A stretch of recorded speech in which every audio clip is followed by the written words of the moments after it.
आज border Gavaskar series का आगाज और जिस तरीके से आज पर्थ में पहला टेस्ट मैच का पहले दिन का खेल खत्म हुआ है, समझ नहीं लग रही थी कि कौन सी टीम जो है उसने ज्यादा बुरा गेम खेला है। मतलब जिस तरीके का स्टार्ट आज भारत ने पहले टॉस जीतकर जो है बल्लेबाजी का फैसला किया, जो कि मुझे लगा कि शायद ये एक सुसाइडल फैसला है। मतलब कभी कभी ऐसे डिसीजंस आपके होते हैं जो आपको लगता है कि बहुत बहादुरी के जो है वो डिसीजंस हैं, लेकिन में वो बाद में प्रूव होते हैं कि बहुत ही कोई बेवकूफाना डिसीजन जो है वो आपने कर लिया। और शायद इसी तरीके का डिसीजन आज लग रहा था पर्थ की पिच को देख करके, जसप्रीत बुमराह ने किस तरीके से जो है ये अहमकाना डिसीजन जो है वो ले लिया कि यहाँ पे वो पहले बल्लेबाजी करेंगे। और ऑस्ट्रेलियन बॉलर्स ने इस चीज को बिल्कुल प्रूव करके दिखाया। जितनी शानदार बॉलिंग उन्होंने की और वो लाजवाब थी, चाहे वो हेजलवुड हो, चाहे मिचेल स्टार्क हो, चाहे उनके कप्तान पैट कमिंस हो, सबने बहुत जबरदस्त बॉलिंग की। सबसे ज्यादा जो विकेट्स हासिल की वो हेजलवुड ने हासिल की, उन्होंने 4 खिलाड़ियों को आउट किया। और उनके अलावा जो बाकी खिलाड़ी थे उनके अंदर पैट कमिंस भी 2 खिलाड़ी आउट करने में कामयाब हुए। और सिमिलरली जो है स्टार्क भी जो है वो 2 विकेट्स हासिल करने में कामयाब हुए। और उनके अलावा जो मिच मार्श हैं उन्होंने भी 2 इंपॉर्टेंट विकेट्स हासिल की। लेकिन इस तरीके से लग रहा था कि जितनी जल्दी भारतीय टीम ये आउट हो गई है और ढेर हो गई है, हो सकता है कि अब ऑस्ट्रेलिया की जब बारी आएगी तो वो यहाँ पे एक लंबी बारी जो है वो खेलेगी, क्योंकि उनको आदत है यहाँ पे इस तरह की पिचेस पे खेलने की। लेकिन अगर एक आदत उनको नहीं थी वो ये थी कि जसप्रीत बुमराह जैसे बॉलर को उन्होंने किस तरीके से खेल रहे हैं। मतलब उन्होंने बिल्कुल बेबस किया हुआ था ऑस्ट्रेलियन बल्लेबाजों को, जिनको ये नहीं समझ लग रहा था कि इनका गेम स्विंग होके अंदर की तरफ आएगा या बाहर निकलेगा। वो जो डिलीवरी जो है उसको अंदर समझ के खेलने जा रहे होते थे, वो उसका बाहरी किनारा लेके चली जाती थी स्लिप कॉर्नर में या पीछे कीपर के पास।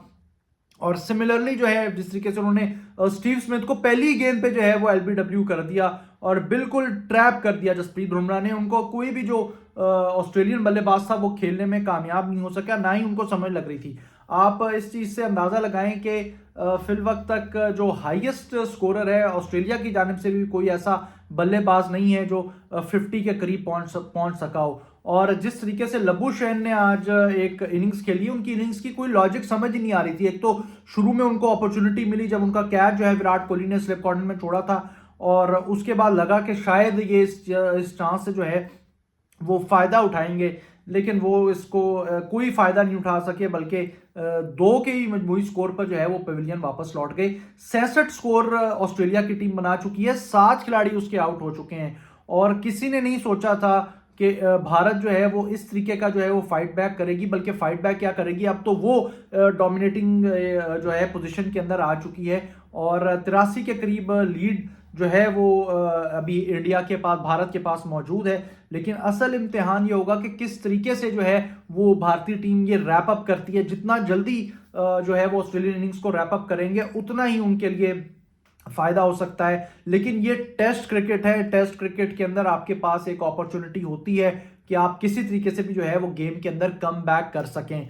और भारत जिन्होंने आज जो है जिस तरह की टीम खिलाई, जो टीम कॉम्बिनेशन उन्होंने खिलाया है, उससे आप समझ लें कि उनको ये लग रहा था कि शायद भाई यहाँ पे चेस करना जो है वो प्रॉब्लम होगी। अगर थोड़ा सा भी टोटल अगर 150 200 भी हो गया, जिस तरीके का यहाँ पे गेंद सीम स्विंग हो रहा है, फिल वक्त बाउंस जितना मिल रहा है, शायद ये यहाँ पे परेशान कुन जो है वो साबित हो सेकंड इनिंग्स के अंदर चेस करना। लेकिन फिल वक्त तक जो है ऑस्ट्रेलिया जो है वो बिल्कुल बैकफुट पे जा चुका है। कोई उनका जो बैटर है वो भारतीय बॉलिंग के आगे नहीं टिका। मतलब कि ये कोई इस तरह की अनहोनी पिच नहीं थी, लेकिन सारे कुछ अच्छी बॉलिंग और कुछ अपने गंदे शॉट्स खेलने के चक्कर में जो है वो आज आउट हो गए। और सिमिलरली भारतीय बल्लेबाज भी जो है वो बिल्कुल उनको समझ नहीं लगा, या तो उनसे वो बाउंस या वो लाइन एंड लेंथ जो है आप समझ लें उसको समझने में और खेलने में बिल्कुल बुरी तरीके से नाकाम हुए हैं। विराट कोहली भी कोई खातिर खा परफॉर्म नहीं कर सके, सिर्फ 5 स्कोर बना के पवेलियन लौट चुके हैं। और बाकी जितने बल्लेबाज थे, ये तो ऋषभ पंत ने कुछ इनिंग्स खेली, और जो भारतीय लोअर मिडिल ऑर्डर में रेडी खेल रहे थे उन्होंने थोड़ा बहुत सहारा दिया। 41 रन उन्होंने स्कोर किए। उसके अलावा ऋषभ पंत ने 37 स्कोर किए। उनके अलावा तो कोई भी ऐसा बैट्समैन ना बैटर आप कहें। और एक और चीज, ये जो कंट्रोवर्सी केएल राहुल की डिसीजन की हुई, जो उनको आउट दे दिया गया, ये और ज्यादा इसके ऊपर शोर मचना था अगर भारतीय टीम जो है ये इस तरह का कम बैक ना करती। ये मैं आपको एक हकीकत बता रहा हूं। अभी ये फिर भी एक लिहाज से कंट्रोवर्सी, लोग खामोश हो गए हैं, इसके ऊपर बात नहीं कर रहे। लेकिन अगर ये ऑस्ट्रेलिया की टीम यहाँ पे फेंटा लगा देती भारतीय टीम को, पहली इनिंग्स के अंदर एक अच्छी लीड लेने में कामयाब हो जाती, तो ये तो एक बहुत बड़ा एक इशू जो है वो हाईलाइट होना था। लेकिन फिल वक्त ये इशू भी अब छुप चुका है। अब देखना ये है कि ऑस्ट्रेलिया यहाँ पे किस तरीके से अब फाइट बैक कर सकता है। फिल वक्त तो अब उनकी आप समझ ले टेल जो है वो स्टार्ट हो चुकी है, और एलेक्स कैरी जो है वो क्रीज के ऊपर मौजूद हैं, लेकिन उनके लिए भी इतना आसान नहीं होगा।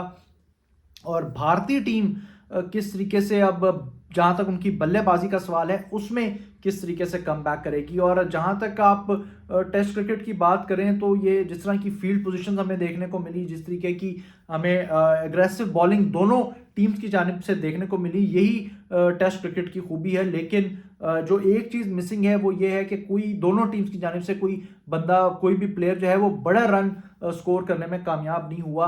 और जो भी यहाँ पे रन स्कोर करेगा और अपनी टीम को जो है उसका एडवांटेज देगा, वो यहाँ पे डेफिनेटली एक आप समझ लें कि डिफरेंस क्रिएट करने में कामयाब हो जाएगा। और ये पिच जो है आसान जो है, अब देखना होगा। सोच रहे थे कि शायद आहिस्ता आहिस्ता जैसे जैसे वक्त गुजरेगा पिच थोड़ी आसान हो जाएगी, बल्लेबाजी के लिए बेहतर होगी, लेकिन फर्स्ट डे जो है ऐसा पॉसिबल नहीं हुआ। और बॉलर्स जो हैं वो बिल्कुल पूरी तरीके से छाए रहे। 17 विकेट्स जो हैं पहले दिन ऑस्ट्रेलिया में इस फर्स्ट टेस्ट के अंदर गिरी, और ये 1952 के बाद जो है अब जाके 2024 के अंदर ऐसा हुआ है कि एक ही दिन में ऑस्ट्रेलिया में 17 विकेट्स गिर गई हो एक टेस्ट मैच में।